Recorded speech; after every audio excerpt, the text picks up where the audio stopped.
وہ والدہ بیچاری بیمار تھی, بوڑھی تھی. مجھے کہنے لگا میری والدہ ہیں بیچاری پریشان ہیں, اب ان کو وہم ہو گیا, ان پہ کوئی جادو تو نہیں ہو گیا ہے. میں نے اس کی والدہ کو دیکھا, بہت تکلیف میں تھی بیچاری, گھٹنوں کی تکلیف اور بڑھاپے کی تکلیف. تو میں نے اس نوجوان کو دیکھا, میں نے کہا یار آپ ان کی خدمت کر رہے ہو؟ کہہ رہے میں اکیلا ہی ہوں خدمت کرنے والا. میرے لیے نا اپنے جذبات پہ قابو رکھنا مشکل ہو گیا. تو میں نے اس کے کندھے پہ ہاتھ رکھا. ظاہر انسان تنگ آ جاتا ہے نا, ایک بوڑھی ماں کی 24 گھنٹے کی, اور میری اس کی ماں کی حالت کو دیکھ کے مجھے اندازہ ہو گیا کہ اس کی خدمت آسان نہیں ہے, اس کی سننا بڑی مشکل ہے. ظاہر بوڑھا ہے بیچارہ, بوڑھا تو بولتا رہے گا, اور اس کو چاہیے کوئی سنے. اتنا دیر سننا, پھر اس کو برداشت کرنا. تو میں نے اس کے کندھے پہ ہاتھ رکھا, میں نے کہا میرے بھائی ایک سیکنڈ جو آپ برداشت کر رہے ہو نا, ایک سیکنڈ خدا کی قسم حج اور عمرے سے بہتر ہے. اس کو ہلکا نہ سمجھنا, اس کو بوجھ نہ سمجھنا. اللہ بہت نوازے گا تمہیں اس خدمت پہ. دنیا میں کچھ ہو سکتا ہے بزنس کا لاس ہو جائے, جو ٹائم دکان پہ بیٹھنے کا تھا وہ بھی کس کو دے رہا ہے. میں نے کہا اللہ کی نظر میں یہ خدمت ہلکی, دنیا میں اس پہ ککھ بھی نہیں ملے گا. تبھی انگریز اس سے پہلے ہی اولڈ ہوم میں جمع کرا دیتا ہے, کیونکہ ماں نے جو قربانی دی ہے نا تمہارے لیے, وہ اس سے بڑھ کر ہے. وہ بھول جاتا ہے انسان, اور اس پہ کوئی موٹیویٹ کرنے کے لیے تیار نہیں ہے. وہ فادر ڈے اور مدر ڈے مناتے ہیں بس سال میں ایک دفعہ. قرآن کو پتا ہے کہ انسان اپنے محسنین کو سب سے پہلے بھولے گا, کیونکہ ان سے جتنا فائدہ اٹھانا تھا اٹھا لیا. اب اس سے نہ کوئی فیکٹری چلے گی, نہ معیشت مضبوط ہوگی. گورا سارا فوکس کس کو کر رہا ہے؟ کنٹری مضبوط ہو جائے, ہے بھائی, بزنس اچھا ہو جائے. اللہ کو پتا ہے ان لوگوں نے تمہیں جنا ہے. ماں نے, قرآن کیا کہہ رہا ہے؟ حملتہ امہ کرہن ووضعتہ کرہا.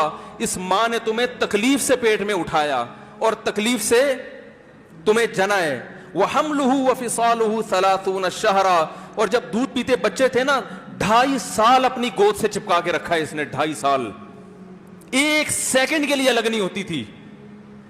اس وقت تمہاری معاشرے کو کوئی ضرورت نہیں تھی. بچے کا کوئی کردار ہوتا ہے؟ کسی کام کا نہیں ہے. پھینک کے چلی جاتی, کوئی پوچھنے والا نہیں تھا. عیدی سینٹر میں جمع کرا دیتی. کیسے پالتی ہے, کیسے سینے سے لگا کے رکھتی ہے. اور کتنا بڑا رشتہ ہے ماں کا بھائی. دنیا میں اس سے بہترین رشتہ اللہ نے کسی کا خدا کی قسم بنایا نہیں ہے. اس سے بہتر محبت کی اور خدمت کی مثال ملتی نہیں ہے دنیا میں, جتنی ماں اپنے بچے کے لیے کرتی ہے. اپنے ہی باڈی سے نکلا ہوا دودھ اسے پلاتی ہے, اپنی باڈی خرچ کرتی ہے اس کے اوپر. آپ کی باڈی بھی اس کی باڈی سے بن رہی ہے, آپ کو شیلٹر بھی دے رہی ہے, اور پھر ساری زندگی روٹیاں پکا پکا کے کھلاتی رہتی. کوئی ملازم رکھ کے دیکھ لو, 1 دن پکائے گا, 2 دن پکائے گا, تنخواہ مانگنے آئے گا, پھر اس سے غرض نہیں ہوتی کہ آپ کھا بھی رہے ہیں کہ نہیں کھا رہے. نہیں کھاؤ گے تو تکلیف ہوتی ہے اس کو. بھائی انتہا ہوتی ہے خدمت کی. 10 سال 20 سال, جب تک شادی نہیں ہو جاتی نا, کون کھلاتا ہے؟ ہر وقت فکر, ناشتہ کیا نہیں کیا, کھانا کھایا نہیں کھایا, یہ کھا لے وہ کھا لے, یہ نہیں اچھا لگتا وہ پکا دیتی ہوں.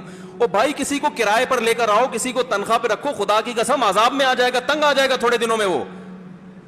اور کمال در کمال یہ کہ انتہائی ایسی خدمت کرنے کے بعد اس خدمت کا معاوضہ,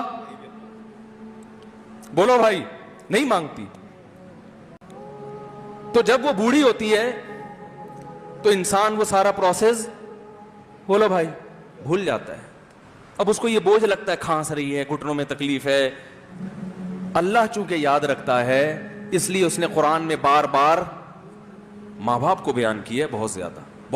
وَوَصَّيْنَا الْإِنسَانَ, فرمایا آرڈر نہیں دے رہا, حکم نہیں دے رہا, وصیت کر رہا ہوں. جیسے کوئی مرتے ہوئے دنیا سے جاتا ہے نا, ایسے وصیت کر رہا ہوں. حکم نہیں, وصیت حکم سے بڑھ کر چیز ہے. کہ ان کو نہیں بھولنا ہے تم نے, ان کو نہیں بھولنا ہے.